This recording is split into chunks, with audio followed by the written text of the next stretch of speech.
This is Beach Talk Radio. Good morning, Mr. and Mrs. America, and all ships at sea. This is your captain speaking, Mean Gene. Mean Gene. The following will be a test of the ship's whistle, the sonar alarm, the cable alarm, and the atomic attack alarm. Hello, America, and welcome to the #1 radio station in all of Fort Myers Beach. Beach Talk Radio. Here are your hosts, Kim and Ed Ryan. And a good Monday evening, everybody. Welcome to episode number 41 of Mondays with the Mayor. And I want to let everybody know that our show tonight is sponsored in part by Blue Shift Cyber Security. That's Shift, SHIFT. Just to be sure you heard that correctly. Small businesses are vulnerable to hackers and ransomware, and they have an affordable platform that monitors for the existence of hackers to detect and remove them from all clients' businesses. You cannot keep a determined hacker out of your business. You have to be able to detect and respond to their intrusion. And they have a platform and technical expertise to accomplish that. Of course, it's Greg Skasny, a friend of the show. He is a Fort Myers Beach resident, and he is the co-founder and chief technology officer. That's CTO for short, dear, of Blue Shift, SHIFT Cybersecurity. And also our show today is sponsored in part by our good friend, Jorge Barrera. Turn your microphone on for that one. Jorge Barrera with Premier Plus Realty. If you're not sure how much your property is worth or when the right time is to buy or sell, give Jorge a call right now. He'll listen to your specific situation and guide you through the process. Jorge is sitting out in his car right now, waiting for you to call him on his cell phone at 239-791-9893. That's 239-791-9893. And welcome to the program, Mr. Mayor Dan Allers. What's going on? You said 41, but on the top left of your screen here, it says 31. Oh, you know, I'm not real good with math. How are you doing? How was your weekend?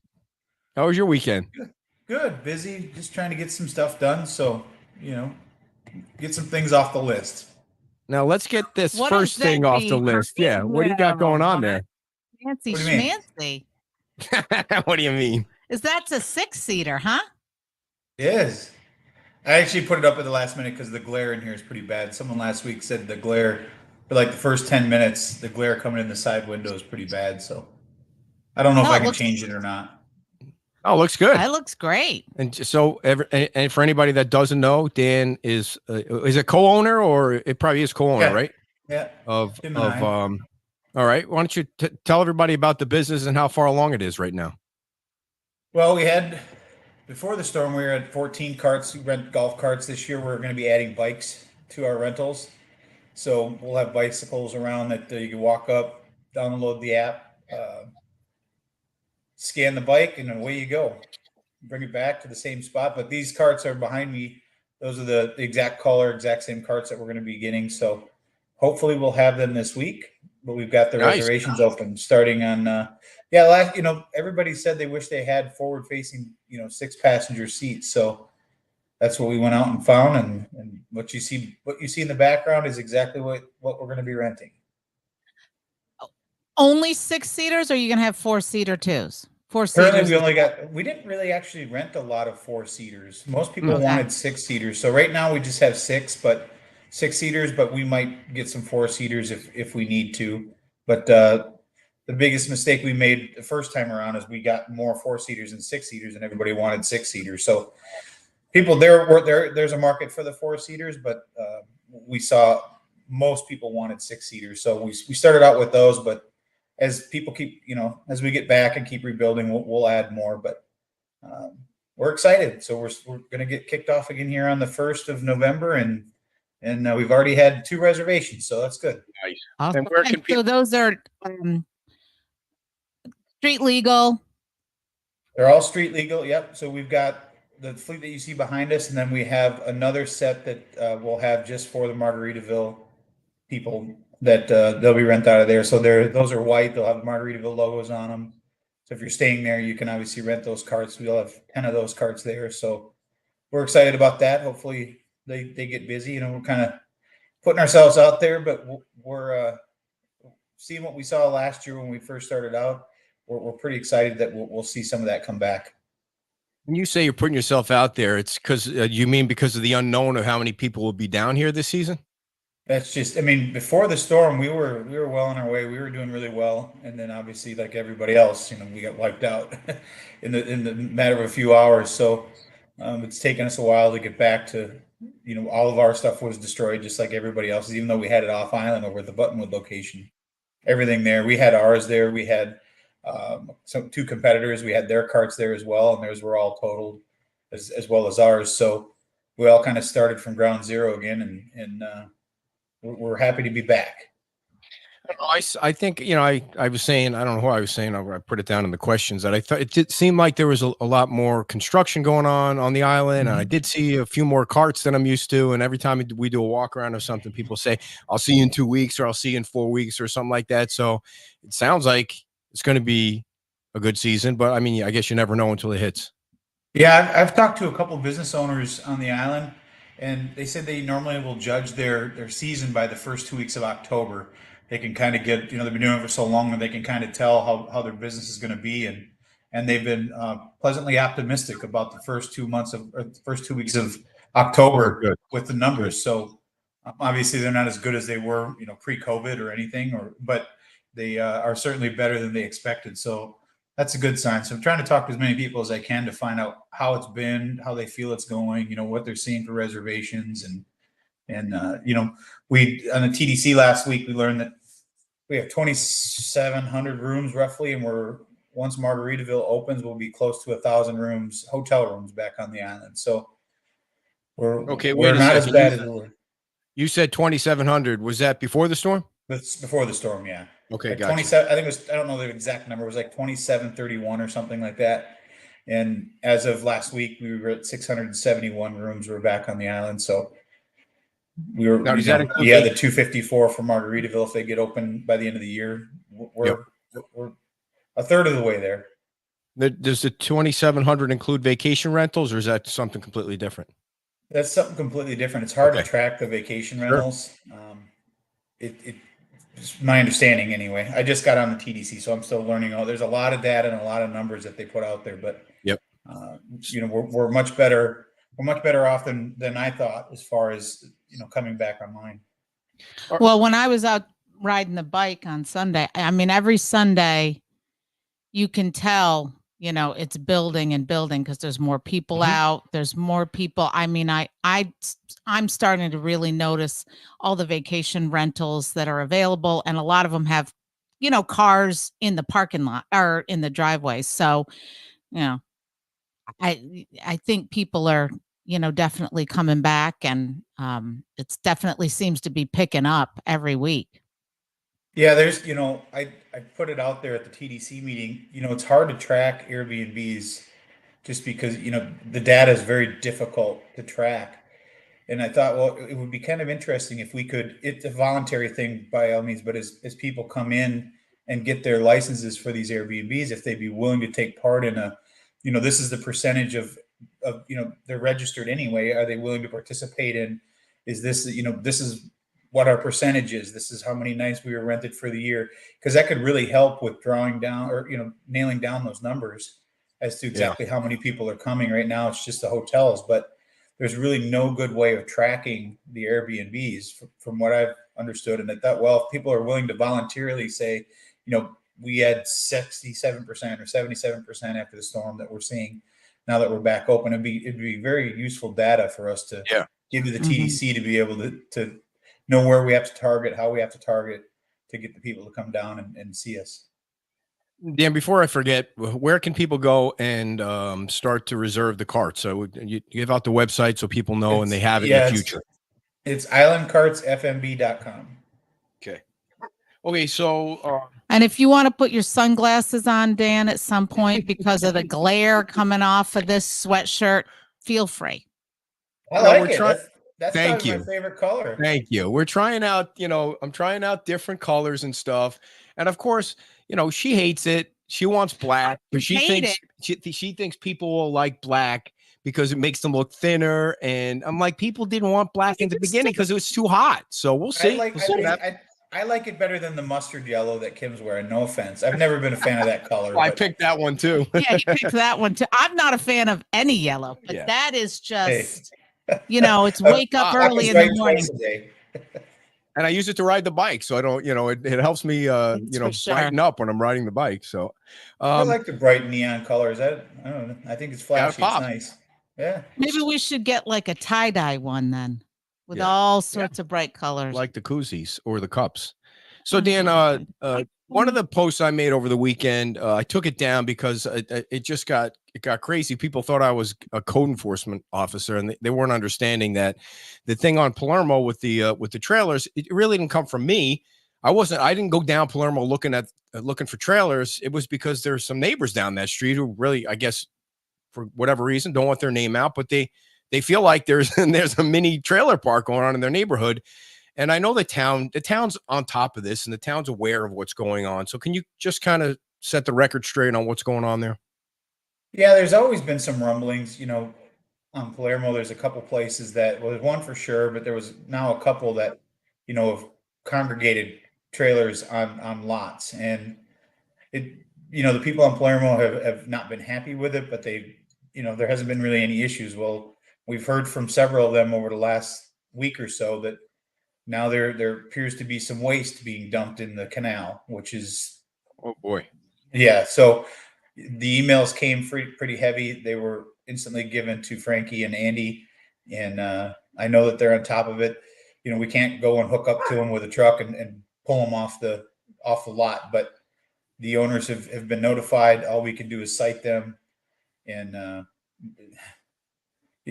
if anybody's seriously dumping waste into the canal, there's a special place for them. Yeah, and just so to set the rules straight, the town allows homeowners, property owners, to live in a trailer while they're rebuilding their house. Other than that, you're not allowed to rent out trailers. They're not Airbnbs. You can't put your contractor in the trailer. I remember it. That's the way you guys said it. You want the people to live on the beach, to live on their property, and to help them to be closer where they can rebuild their home. Yeah, and everybody knew this was going to happen.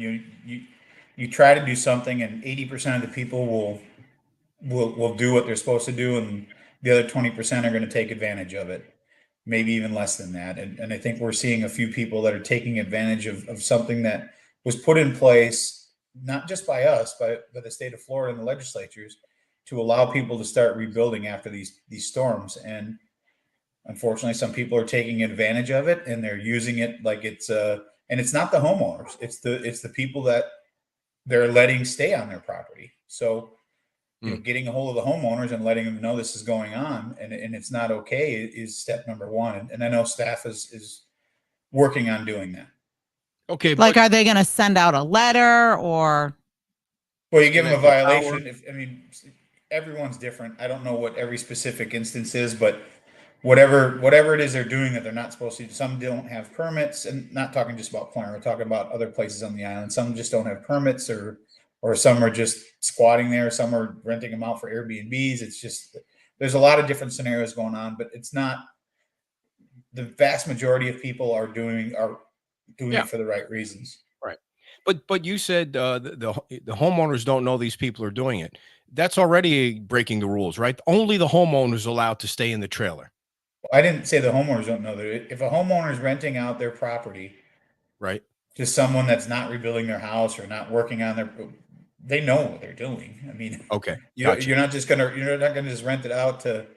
And maybe some people are renting out to people that they don't know. I don't know, but it gets very serious when people start emailing you that human sewage is going down the back of their canal because they're dumping their trailers into the canal. That's disgusting, man. That's crazy. It's ridiculous, is what it is. Yeah. So I guess I want to make sure I understand. I think I understand now. There's a possibility that somebody was living in a house that they didn't own, but it's going to be rebuilt. So that person could live in the trailer on the property. It doesn't always just have to be the homeowner, because somebody else could be living in that house. So I get the clarification on that now. Yeah, so if the property owner signs off that it's okay that someone was renting there or something, then that's different because they gotta, whether they were renting or they own it, as long as the property owner signs Gotcha. off and says that it's okay that they're rebuilding their house or whatever. And then there is some of that is on the island as well. All right. Before I forget, I talked to Alan today and from the peer committee. This isn't a question, Dan, but the peer committee has put out a survey that we're going to have in our newsletter tomorrow with the link. It's on the Beach Talk Radio News website right now. They're looking for information. It's like 6 questions they want you to answer so that the peer committee can make a presentation Thursday, which is the next Let's Go FMB meeting. So if you want to fill out the survey tonight, it's on the top of our website. They just finished it up. They're trying to gather some more information about the pier because it's obviously a big deal and will be a big deal for many years, that pier. Yeah, I mean, they're certainly putting in a lot of hard work for that pier, and we all miss it. You come over the bridge and it's not there. It's Yep. you see it all the time. That and the guardrail that's hit once again. I saw a picture of that today. What happened? Somebody came over I the don't bridge. have all the details. From what I can gather, I haven't had a chance to talk to Lee County Sheriff's Office to find out what exactly happened. But seeing it this morning, they hit it pretty hard. They were moving at a pretty good lick. I mean, think if that thing went away, if we wouldn't. What's that? I don't know if you can see it. I got a picture of it. Oh, that's today. a guardrail. Yeah. The guardrails are gone, and that's right in front of the ice cream store and kind of by La Ola on the other side of that. So yeah, they knocked it down. Can you imagine if someone was walking by at that time? Yeah. I mean, geez. Yeah, I don't know when it happened. It must have been at night, would be my guess. How fast are you going? I've heard, I don't know. That they had to be going pretty dang quick because they took out 5 or 6 of those 4x4 posts or 6x6 posts, whatever they are. They had to hit it pretty good. Wow. But it's like every 6 months, if not Yeah. or more, that thing gets hit by somebody that's coming down that bridge way too You know what? fast. They should paint it this color. We were They actually should talking about paint that this that morning. color. Andy and I and Frankie were talking about that this morning. Can we write slow down on it, paint neon, arrows, and evidently Paint there's the something. road. something Even says you paint can't do the that. concrete road bright yellow as you Kidding. get down there. I mean, whatever it I takes. remember. I don't know who was discussing it or how it came up, but I remember there was even a discussion about not replacing those rails, right? I mean, because they were knocked out for the storm or something. Everybody was like, no, no, you have to go gotta back in. those. Just for this very reason. Well, when FDOT presented, they right.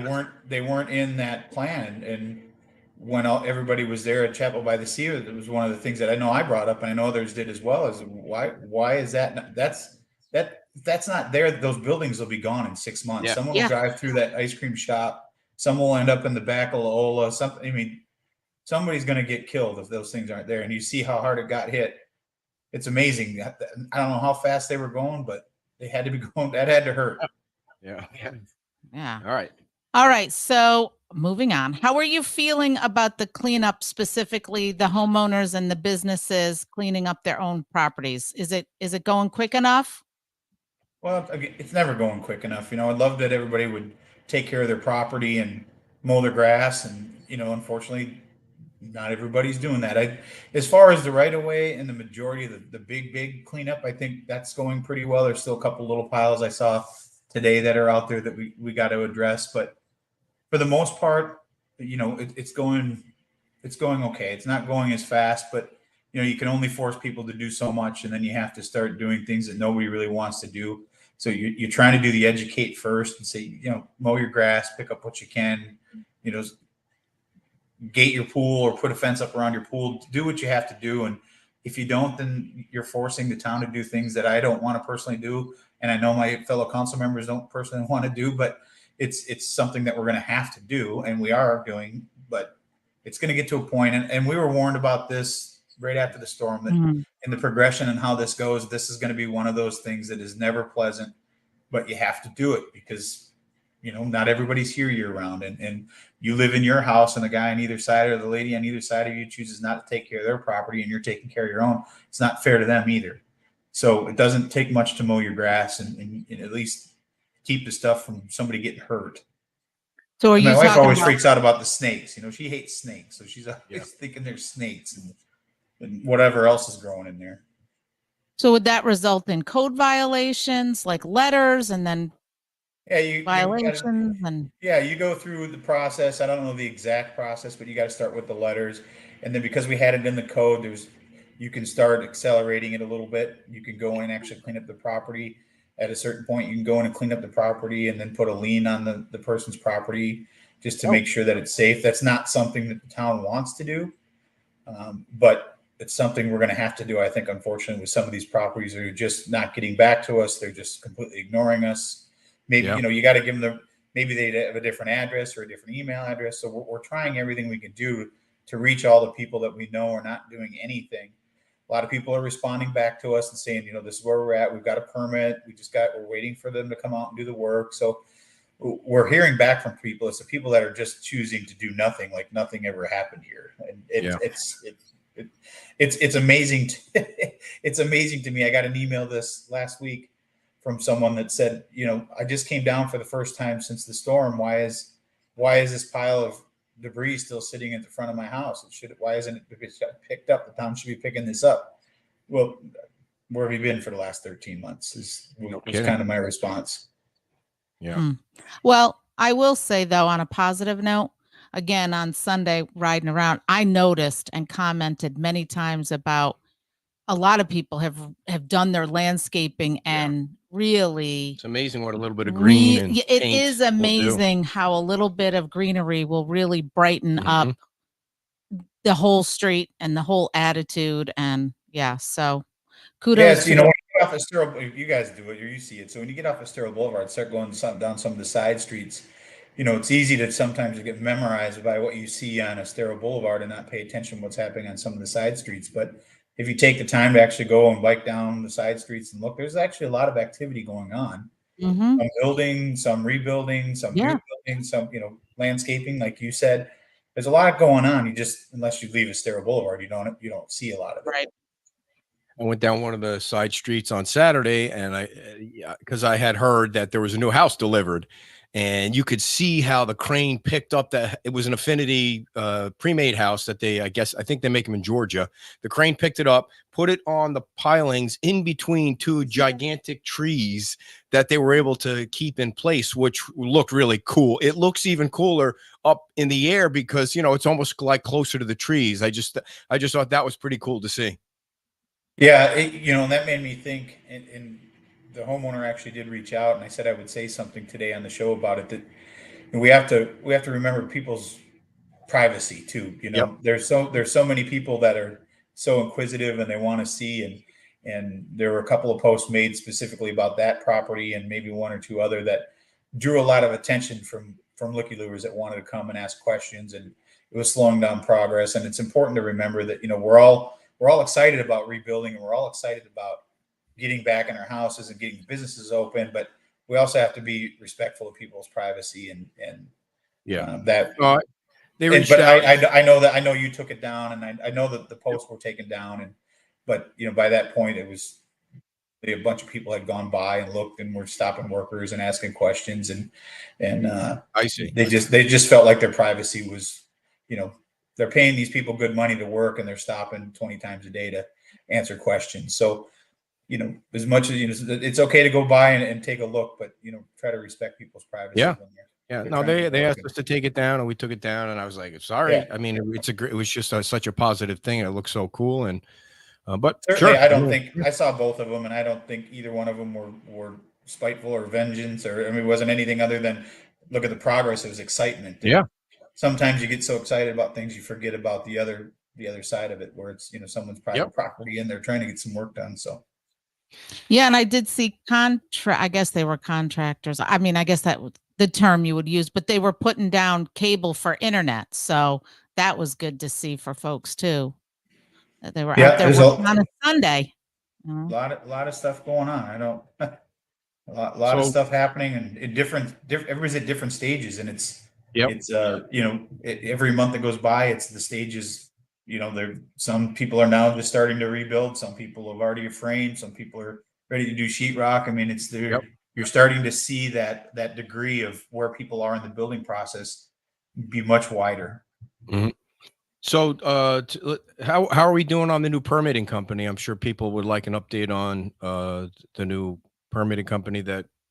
Well, We're gonna sign some a of the people that we have in place actually got a very nice email from one of our residents today, complimenting, a very good compliment for two of them that went out of their way to help in a situation that was time sensitive. So she was so I made, make sure that those people hear about it. So it's nice when you get good emails, from people saying that, some of the things that we're still working through, obviously the process that's going to take a little bit of time to work some things out, things that are sitting on desks for more than a couple of weeks, and things slip through the cracks. I noticed, like today, for instance, there was one that was held up for a review, waiting on some documentation. And when I looked at it, the documentation had been submitted and it had been there for a little while. But one thing I noticed today that I'll bring up to Andy tomorrow is when we put stuff into the porthole, sometimes it's labeled, permit, or not permit, but like a plumbing quote, electrical quote. And you can tell exactly what it is by just looking at the hyperlink. In this case, it was just put in there as R2. If you wouldn't have clicked on it, you would have no idea what it was. And there were 4 or 5 of them that were in there as R2. So I think it's something as simple as data entry when you put it in, and it's accountability. But if you started the review, it's your job to make sure that this thing is going through. So the process is getting implemented and getting improved every day. It's just finding those little things like that today that squeak through the crack, not for any other reason that it's a simple correction. Mm-hmm. So the new permitting company is on board now, or not yet? Not 100% fully, but we do have some people in place, but it's not fully rolled out yet. Okay. So, as far as you know, is the land swap with the fire department 100% dead deal?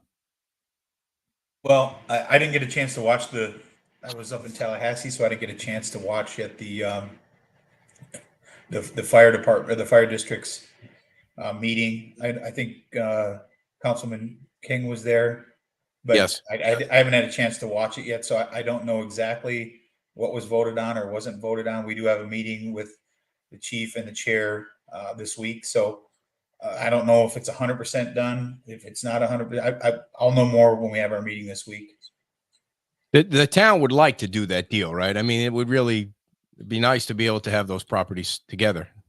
Yeah, I think it'd be beneficial for everybody involved. But again, I've never designed a firehouse, so I don't know what it takes to design.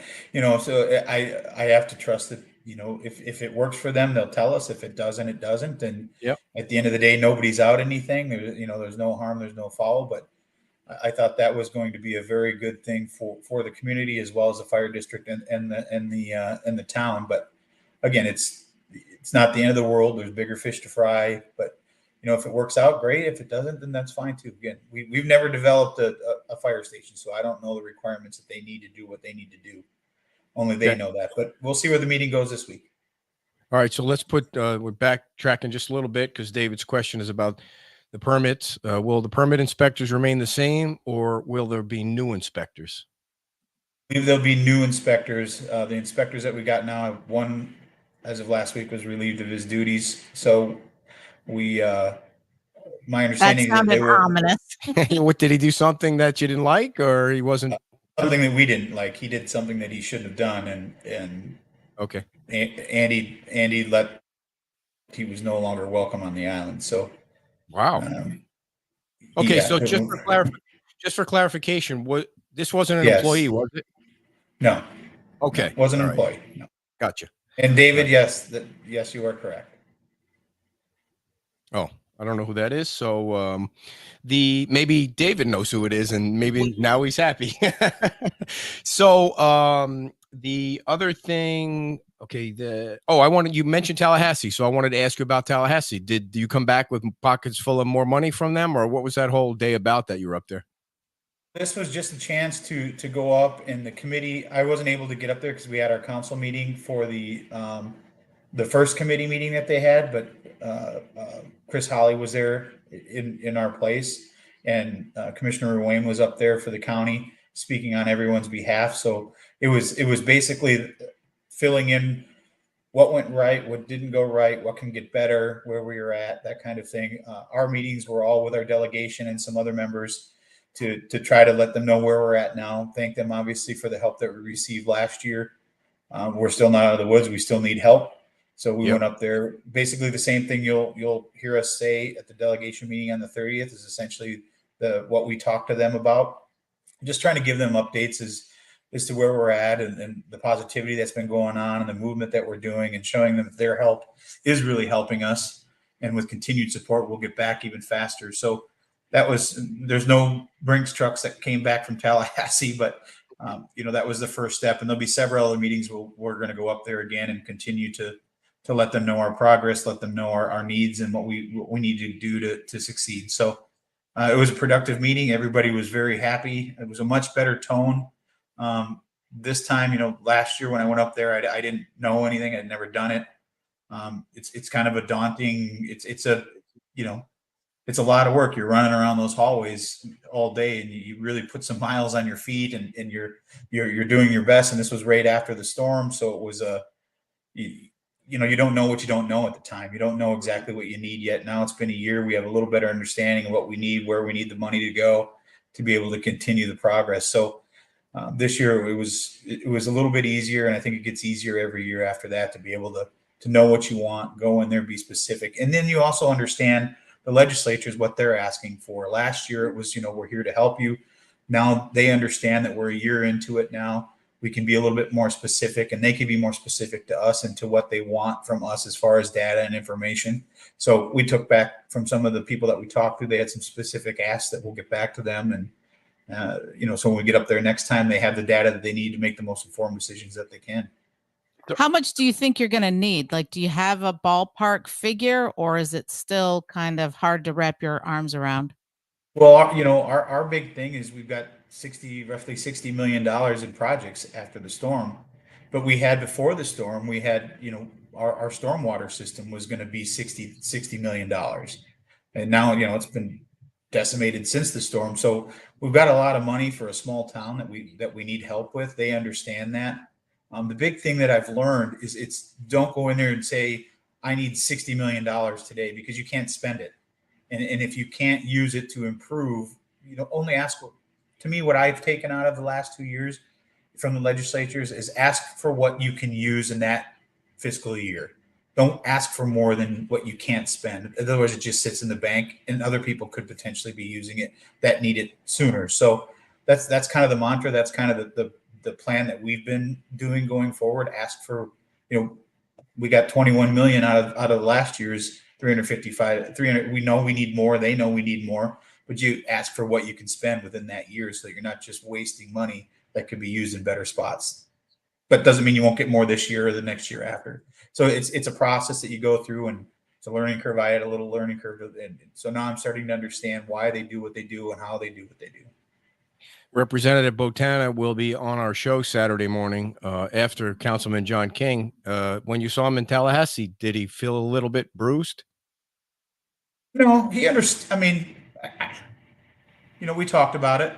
I did ask him specifically if he would reconsider putting forth that merger. And then since then, I was able to talk to him again when we were up there and ask him the same question. I understand why he's trying to do what he's trying to do, and I think everybody gets it. If it's going to save money, then nobody's going to stand in the way. If it's not going to hurt our response time, if it's not going to take away services that we have, and it's going to save people money, nobody's going to get in the way. But you have to have the data to back that up. You have to be able to say, this is the hard numbers. This is what it's going to do, and then people will either say yay or nay. So I think I didn't think he was shocked that there was some objection to it, or a lot of objection to it. So I don't know where it's going to go. Everybody knows where we're at this point. It's going to be talked about on the 30th, but it won't be voted on. And even if it wasn't, it's a long process. It's not just that one vote and it's done. It's got to go all the way through both the House and the Senate before it even gets to the governor's desk. So it months and months and months and months before that thing ever could be heard or signed into law. Yeah, and so for folks that might want to go on the 30th. I mean, to voice your opinion about your fire department. It is an open meeting. There will be public comment, and I don't know if it's going to be 1 minute or 1.5 minutes or 3 minutes. I think they'll determine that once you get closer to the actual day and understanding how many people are going to publicly speak, because it's a long meeting with a lot of presentations. And but Very long I mean, meeting. yeah, if you are interested, you should go to that just to keep your voice out in front of them. They heard you loud and clear, though. That was for sure. They got the emails and they got the feedback, and I think that's why it's not going to be voted on. And if you're going to do something like that, there are 17 fire districts in Southwest Florida, and they should all be looked at, not just one.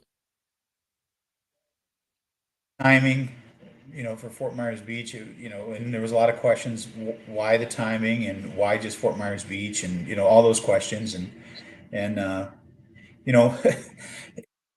involved in this for a little. I've been in this 4 years, going on 5 years now. Adam's only been at this for a few years. Sometimes you do some things that you think are in the best interest, and before God knows I'm guilty of saying, and not saying that Adam did this, but I know in my case, my mouth has ran faster than my brain sometimes, and everybody's entitled to what they need to do, and Adam's the only one that can answer for you what his next steps are or what his next steps aren't. Anything new on the Terry Prasad resolution on that parking lot and that property in Times Square to get that moving along? No, Becky's out for the last few days, so I'm trying to respect her time. Gotcha. Her and her husband are taking a couple days, so I'm trying to respect her time from Gotcha. bothering her. And we throw a lot at her. Yeah. For everybody that doesn't know, Becky is the town attorney. I watched, I know I'm going to go on the sidebar a little bit, but I watched the magistrates meeting last week.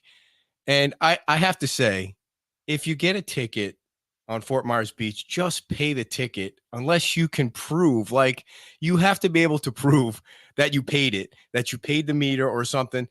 I watched the guy try and explain to people that the town was discriminating against folks that didn't have a cell phone, because he says he didn't have his phone with him. So he parked under the bridge and he got a ticket for not paying.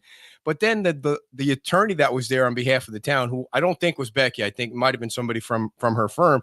She caught him she caught him saying so you had your phone to do this, but you couldn't pay the meter. And he could just, if he could crawl under a rock at that point, he would have. So it was just, there were only two of them, and the town won both of them, but you get hammered with the fee. I mean, the fee kills you. It's not worth it, man. Pay the $77. The town isn't going after people looking for, extra revenue that way. It was only two people, and I would think it was back from May, but it was just like, oh God, boy, you should have just paid that and saved yourself $125 or whatever it was. I mean, it was bad. Anybody that's been paying attention should notice that you don't see the blue buggies running around nearly as much as they used to. I mean, there's so many other things that they could be doing. Doesn't mean you don't have to pay to park, but right. If they happen to come by and see it, but they're not, I can tell you, they're not going out there specifically looking for people that aren't paying for parking. But some people will get caught that are going to take advantage of what they think is a situation, and they're not going to stop writing tickets. If they catch it, they catch it, but they're not going to be specifically waiting for that meter to go off. Not that they were doing it before, but I think we can all admit that they were around a lot. Yeah. So Dan, go ahead. No, I just was going to say that I saw there was more fencing up across from the Red Coconut. Yeah. Oh, I didn't see that. Like it was completely closed off. So whether last week somebody moved it, but at least Sunday morning. Not on the way up. And you know what? I didn't even look on the way back, but further south, there's, I'm sure more than one, but it caught my eye that there's, on Estero Boulevard on the Gulf side, there's an empty lot. I'm sure there was a house there at one time and they had nothing up. And I said to people, please, folks, don't, it's not a parking lot. If you see an open spot on a beach, it's likely owned by someone. There's no free spots on any beaches anywhere. Yeah. So the accesses are not, it's not Daytona Beach. Beach accesses are not for you to drive out to see what's going on the beach. It's very, very costly if you do that. So don't drive out on the beach. It's a bad Nope. idea. So, Dan, are you surprised that people still complain about what Margaritaville is going to get for rates? Oh, I for get the love- dumbfounded by that. I mean, I posted some nice pictures on, I don't know what it was, but I took a bunch of pictures because it's really coming along nice. And all of us, right out of the gate, the people are bitching about the rates. It's like, that's the only place they bitch about. They don't bitch about any of the other places on the island. Sometimes the rates are the same.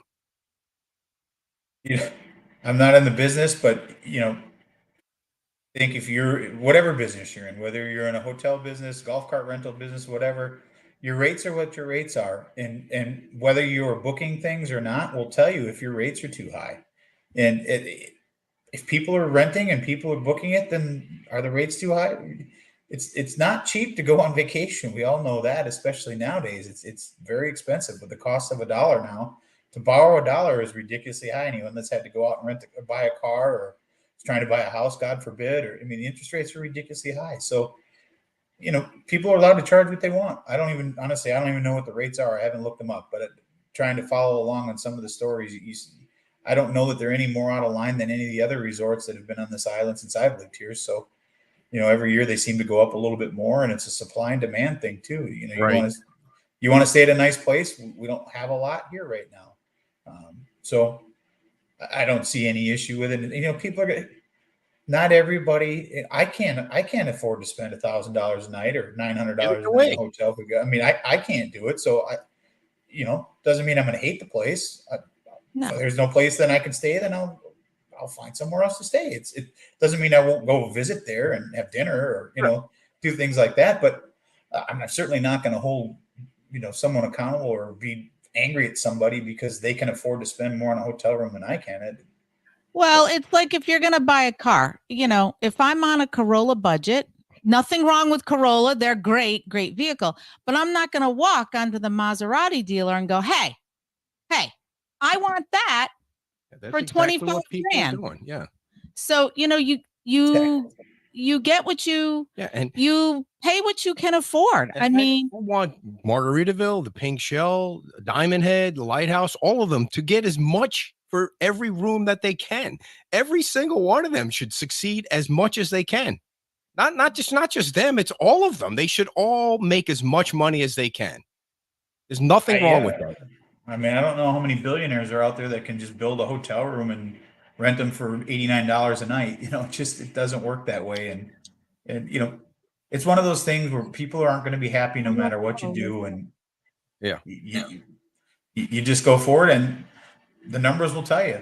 If the Pink Shell, all these Diamond Head, Margaritaville, if they're all booked this season, then obviously people are okay with it. Yep. So I think I'm going to put Sandy's question up there to see if you can answer it or not. What is the rule about the empty lots that are now being used as campsites by people who don't own the property, so they aren't going to rebuild? We are looking like a campground over here. That's a little bit, maybe a little bit more on what we talked about earlier in the hour. Yeah, if someone is just putting a camper on someone's site without approval, obviously that's a trespassing issue that the property owner should take up with Lee County Sheriff's Office. If the homeowner has given someone permission to put their camper on that property, whether they're a rental there or they're, you can't tell them no, but we certainly don't want 3, 4, 5 and people dumping their waste into our canals on the property either. So it starts with the homeowner. I guess if you're a neighbor to a homeowner that you feel that they're doing something that you're not supposed to do, obviously let us know so that we're aware of it. But also if you know the homeowner or the property owner, let them know if something's going on. What we're seeing is a lot of people that are having a camper on there that aren't supposed to be there. They're absentee owners that for whatever reason, they're letting these people put their camper on there. And again, we can't call Lee County Sheriff's Office, say, get a tow truck down here and tow these people off this private property. But we'll certainly, when it starts affecting people's pocketbooks, usually they start paying attention. Yeah, and I hate to say this because it just sounds wrong, but those things are complaint driven, and the only way the town's going to know is if somebody calls the town. it's not, I don't mean call the town if the dog next door is barking too loud, or, if something like that. But I mean, the trailer thing can get out of hand. And the only way for the town to know is if somebody does say something about it. And that's how the Palermo thing got started. I mean, you were at the public safety meeting when Don brought it up, and that's kind of how it all got started. And so, that's unfortunately we received probably 4 or 5 other emails after that, complaining about the same thing, and they weren't just copy and paste emails. There were people that you never hear from, but now it's something that it's affecting them, and they want something to be done. And we replied back to them exactly what we're doing. And we don't want a guy just driving around all day up and down every street. We know how that goes, looking for something wrong for every single person. But don't be afraid to call the town and say, I think something's going on over here they shouldn't be doing, or I'm not happy with it. We'll certainly go look at it. And people are doing that. They're starting more and more to do that. So if you have an issue, let us know, and we'll address it as best we can. All right. So a couple quick things. The light on Old San Carlos and Estero, do you have anything on that, when that's going to be repaired? Jason's been in contact with the county. We've got an interlocal with them. They're going to fix it. Just haven't got an exact time frame of when it'll be fixed, but the county will be fixing that. And the light on Crescent and Estero, that looked like it was kind of close to being turned on, huh? Yeah, we're here in middle to the end of November. My guess is it'll more than likely for sure be on by the time Margaritaville will be open. That, if I was a guessing man, that would be what I would say. But we're hearing the end of November for that to be turned on. Well, those lights, that'll give you an idea of kind of what Estero Boulevard is going to have for lights. Because there's the same lights that'll be going up and down the road. Okay. So when will the green traffic signs be installed on all the side streets? Do you mean like the street name? Yeah, the street signs. Yeah, the blue one. There's blue and green. So the blue ones are the side streets, and then the green is Estero Boulevard. The blue ones, sounds like the blue ones will be here first, and as we get them, they'll go up, and then the green ones will go up as we get them. So they've been ordered; they're in production. As soon as we get them, you'll start seeing them go up.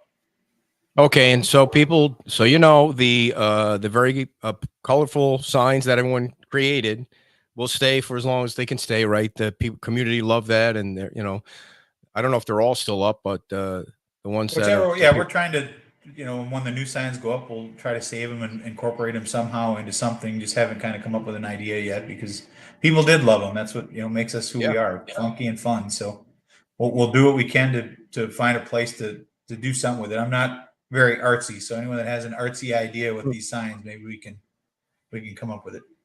So we were kind of going back and forth on the weekend about the bike parade, because that's always a ton of fun. I know the boat parade's back. Do you have any details you want to share about a possible bike parade at the end of this year? It's the 16th. It's the Saturday. Give me just a second. Let me look at the calendar. I think it's the Saturday. It's always the Saturday before, so it would be the 16th. December 16th is what we're shooting for. We haven't got any hard details yet, but that's the date for sure that we'll be doing it. And as soon as we get some more stuff, we're going to try to end at Bayside Park and try to get someone out there to play some music and let the kids be able to see Santa and all of the Misfit toys that'll be riding around with us probably that day. So that's the 16th for sure is when it'll be. Do you remember how many you've done, like when it started? I want to say this would have been our 8th year. I want to say. Wow. We didn't do it last year, so this would have been the 8th. I think the 8th year. It's 8th or 9th. I can't remember. It's been going on my 8th year, I think. It started to get so big that the sheriff's department intervened and said that they were going to give you guys an escort to make sure everybody was safe and people could see you coming. I think before you started participating in it, I don't know if you know how that whole thing happened. We were actually, speaking of Palermo, we were actually on Palermo, and we had the music going like we always do, and we stopped in front of a house and we were singing, and one of the Lee County Sheriff's Office came down Palermo and turned their lights on. We thought, oh, here we go, Santa, get up here, you got to talk to these people. So we thought we were in trouble, and as they pulled up with a squad car, she started playing Christmas music over her microphone outside. So we knew we weren't in trouble. So That's we cool. talked to her and told her what was going on, and she reached in. She called into the uppers at Lee County Sheriff and asked if she could, escort us around for safety reasons, because we had quite a few bikes and there's a lot of cars, and so that's how it started. So now every year since then, we've reached out to the Lee County Sheriff's Office and asked if we could have some help, because getting 80 bikes out there, it can be a public safety issue. So they've been very gracious to help us out for the little bit of a bike ride that we. So far, everybody's been safe. No one's been hurt. Maybe some pride with a couple flat tires here or there, but that's about it. And if you haven't done it, it's really a lot of fun. It's people just smile and there's music and you decorate your bikes and everybody dresses up in a costume if you want, or you don't have to. I think we always have the Grinch on his bicycle. There's his big wheel bicycle. So that's a lot of pedaling, but he usually comes out. So it's always a lot of fun. And we usually end at Bayside Park where the kids are there and they can take pictures with the group. And this year now we'll be able to hopefully have some music, and it'll be a fun little event there. Did we miss anything today? I'm going to skip that last question. I don't really want to talk about that last question. So unless you do, I'll just leave that one off. It's not that. Which question? All right, we'll leave that one off. It's not a big deal. Okay. Did you want to make sure if there were any updates that we didn't ask about that you shared? Something now it just slipped my mind I wanted to say, but I can't remember off the top of my head. All right. Well, we covered a lot tonight, and it's nice to see the rebuilding going on, and that's what I was. Don't forget about the baseball field this week. Yep. We'll be cutting the a lot of ribbon stuff on that. going on. A lot busy week. A lot of stuff going on for sure. Yep, a lot of stuff. We're going to talk about some of it, but we'll let you go, and appreciate your time, and we'll see you. Oh, well, we're going to do the show next week. Do you think you'll be done with the 30th meeting by 6:00? Hope so. Okay, yeah. That starts at 9:00. So if you're there at 6:00, that's one long ass meeting. Yeah, it goes quite a while, but they do a good job of moving people along, and everybody's respectful of the time that they have. So it goes quick, but there is a lot of presenters there, a lot of people asking for money, and a lot of people asking for help. So, but it moves along quicker than you think. All right, Dan. Thanks a lot. Have a great night, and we will talk to you during the week. You got it. Go Vikes. All right. Mayor Dan Allers, episode number 41, not 31, of Mondays with the Mayor. I know you want to tell everybody about that, but we're going to miss it. So the Beach Elementary PTO sent me that today. I wanted to make sure that we shared it with everybody. So on the 28th, Saturday the 28th, it's going to be the Beach Kids Foundation Cornhole Tournament. I love that game. It's going to be at the Beach Bar. Behind Goods. The games start at 11 a.m. Men, women of all skill levels are welcome. There's registration is $25. They're going to have a 50-50 raffle, and they're going to have great prizes for the top 3 teams. So start warming up your arm and get ready to throw those sandbags. This bright shirt even makes me look tanner. I don't know, bright. What is it? What would you call it? Bright yellow or neon pink, or neon pink, not pink, neon something? Yeah. It's certainly somebody stopped me in the gym yesterday. What's that team? Oh, the Seattle Seahawks. That They always have green. good uniforms. That Yeah. green is. So tomorrow we will be at FMB Strong for their ribbon cutting. 10 o'clock tomorrow 28 at the Beach Bar. Beach Bar. All right. We want to thank Power Block Builders for being a sponsor of the show. They've built hundreds of structures for Lennar Homes and other developers since 2017. They're a father and son company. Gotta love it when the family comes out to build your house. And Oscar Jr. is the licensed general contractor and roofing contractor, and Oscar Sr. is the mason by trade with over 35 years of concrete experience. And they have a younger brother, Kellen. He's a field superintendent for Power Block. We love Power Block Builders. We want you to give them a call at 239-849-1919. That's 239-849-1919. Don't forget, we're also doing a Friday series called 5 Questions with the Builder. That's coming up this Friday in our newsletter. Tomorrow's newsletter will have the survey that the FMB peer group wants you to take. So make sure that if you don't get the newsletter tomorrow, you tell me by email or text, and I will forward it to you. And lastly, a big thanks to Valerie's Lounge. They're a sponsor of the show. They're now non-smoking. Gotta love that. They're open Monday through Friday from 7 a.m. to 2 a.m., Saturday and Sunday, 9 to 2. And they have drink specials daily because, you need drink specials when you go to Valerie's. They have charity bar bingo on Monday, Tuesday, Thursday, and Saturday. And they can you can join them for afternoon of bingo and win big cash.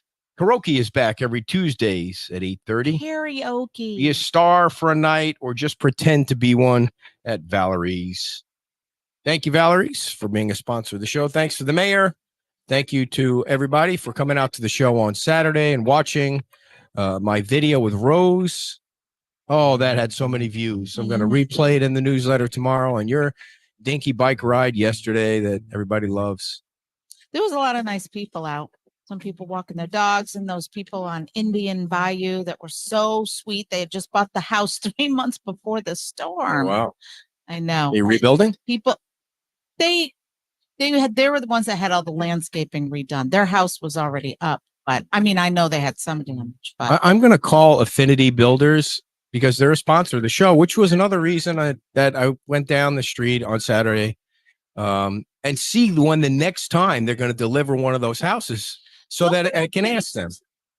And they probably do, but nothing's as cool as seeing a house being delivered on your street.